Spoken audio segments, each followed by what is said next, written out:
Welcome to Ed for you. हमने जब ITR 2 किया था तो हमें शेड्यूल्स मिले थे जो मोस्टली यूज होते हैं। पार्ट ए जनरल इंफॉर्मेशंस, जिसमें डिटेल्स थी पर्सनल इनकम की और फाइलिंग। सैलरी था, हाउस प्रॉपर्टी था, कैपिटल गेन और long term capital gain 112A वाला।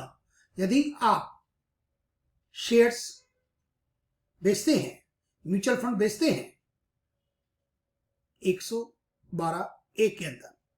अदर सोर्सेस क्लबिंग वाली इनकम के सोर्सेस, माइनर चाइल्ड है, स्पाउस एटसेट्रा है। स्पेशल इनकम जो हमारी स्लैब रेट के हिसाब से टैक्स नहीं होती, चाहे वो 111A की 15% हो, लॉन्ग टर्म की 20% हो या लॉन्ग टर्म 112A की 10% हो, लॉटरी की 30% हो। एग्जेम्प्ट इनकम PPF का इंटरेस्ट है, ग्रेचुटी है, लीव एनकैशमेंट है, जो इनकम जिन पर टैक्स नहीं लगता। Donations 80G, mediclaim insurance premium 80D, chapter 6A की deductions 80C, 80CCC, 80CCD bracket में 1, 80CC1B, 80D, 80E, 80GG, 80TTA, 80TTB, 80U etcetera. फिर था टैक्स के schedules, competition of income, details of tax payment, advance tax या self assessment. TDS employer ने काटा या banks etcetera ने काटा। कंपटीशन ऑफ टैक्स और अदर्स में शेड्यूल थे करंट ईयर के लॉसेस, ब्रॉड फॉरवर्ड, CFL और एसेट्स लायबिलिटीज यदि हमारी टैक्सेबल इनकम 50 लाख को एक्सीड कर गई है तो।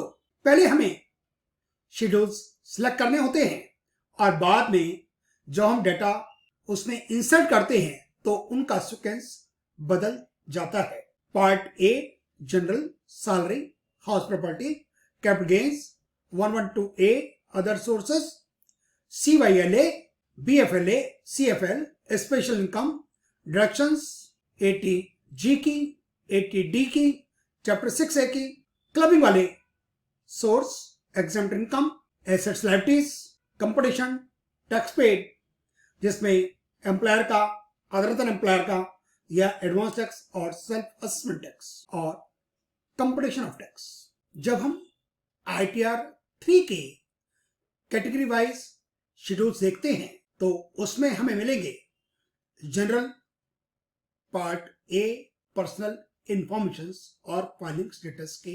इनकम के अंदर सबसे पहला salary, house property, capital gain 112A, other sources, specified persons income, special income, exempt income जो हमें इन 13 शेड्यूल्स में से सिलेक्ट करने होंगे वो हम सिलेक्ट कर सकते हैं। बिजनेस के अंदर हमें 12 शेड्यूल्स मिलते हैं। Nature of business, balance sheet, manufacturing count, trading count, profit count, other information. हम क्वांटिटेटिव डिटेल्स को छोड़ सकते हैं, ये हमारे काम का शेड्यूल नॉर्मली नहीं होता। BP बिजनेस प्रोफेशंस और GST यदि आपने GST नंबर ले रखा है। और फिर हम नेक्स्ट कैटेगरी हमारे सामने आती है depreciation, details of depreciation of plant machineries, other assets जिसमें फर्नीचर होगा, लैंड बिल्डिंग होगा, डेप्रिसिएशन का समरी और डीम्ड कैपिटल गेन। डिडक्शंस के अंदर हमें 6 शेड्यूल्स मिलते हैं और हमारे नॉर्मली जो हम इस्तेमाल कर पाएंगे 80G, 80D मेडिक्लेम का, चैप्टर 6A की डिडक्शंस। टैक्स के अंदर total 5 options, competition of income, tax का पेमेंट, एडवांस टैक्स और सेल्फ असेसमेंट दोनों, TDS एम्प्लॉयर या other than employer, TCS normally हमें नहीं करना, और कंपटीशन ऑफ टैक्स। अदर्स में आपको 7 शेड्यूल्स का ऑप्शन चूज करने का, CYLA, BFLA, CFL, और हम चूज करेंगे एसेट्स लायबिलिटीज। जब हम शेड्यूल सिलेक्ट कर लेते हैं तो जो हमें सीक्वेंस में मिलेंगे वो मिलते हैं। सबसे पहला पार्ट ए, फिर nature of business, balance sheet. जैसे आपको फंड अकाउंट्स की बैलेंस शीट दी होती है, हमें उसी तरीके से manufacturing account, trading account, PL account, ये तीनों आपस में कनेक्टेड हैं। मैन्युफैक्चरिंग अकाउंट की फिगर जाती है ट्रेडिंग में, और ट्रेडिंग की फिगर ब्रॉड फॉरवर्ड होती है profit and loss account. Other information का शेड्यूल जो हमें एडिशनल इन्फॉर्मेशन रखी होती है वो हमें इसमें फीड करनी है, और उससे बीपी का हमारा शेड्यूल इंपैक्ट उस पर पड़ता है। Salary, house property, business professions, depreciation on plant machinery, on other assets depreciation summary, capital gains 112A, यदि आपने शेयर्स बेचे लॉन्ग टर्म है जिसमें एसटीटी का पेमेंट हो गया है तो आपको ये शेड्यूल सिलेक्ट करना होगा। Other sources, CYLA, BFLA, CFL, money claim, insurance premium, donations का 80G,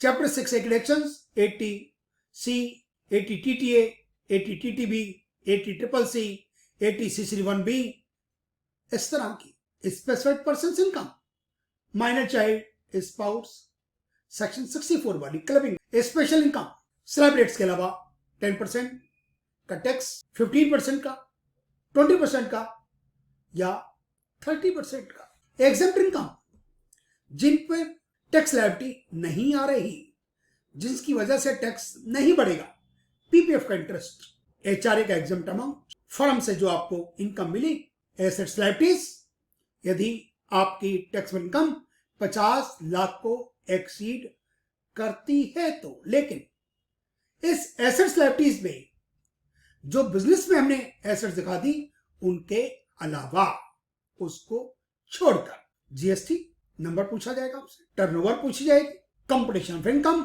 टैक्स पेमेंट का डिटेल्स, एडवांस टैक्स, यदि 31 मार्च तक देते हैं आप तो एडवांस टैक्स, और उसके बाद आता है code 300 self assessment tax, TDS, यदि आपका एम्प्लॉय टैक्स काटता है, यदि बैंक काटता है, कोई टेनेंट काटता है, इंश्योरेंस कंपनी काटती है TDS, other than employer 16A, 16C इसमें आता है। कंपटीशन ऑफ टैक्स मैंडेटरी है, टोटल टैक्स कितना बना, कितना आपका टैक्स पेड, रिफंड, या जब भी कोई अमाउंट ड्यू हो आप पूरा पेमेंट कीजिएगा और उसके बाद रिटर्न सबमिट करनी है आपको। अदरवाइज बिना पेमेंट किए हुए आप रिटर्न सबमिट करेंगे तो हो जाएगी आपकी रिटर्न इन वैलिड।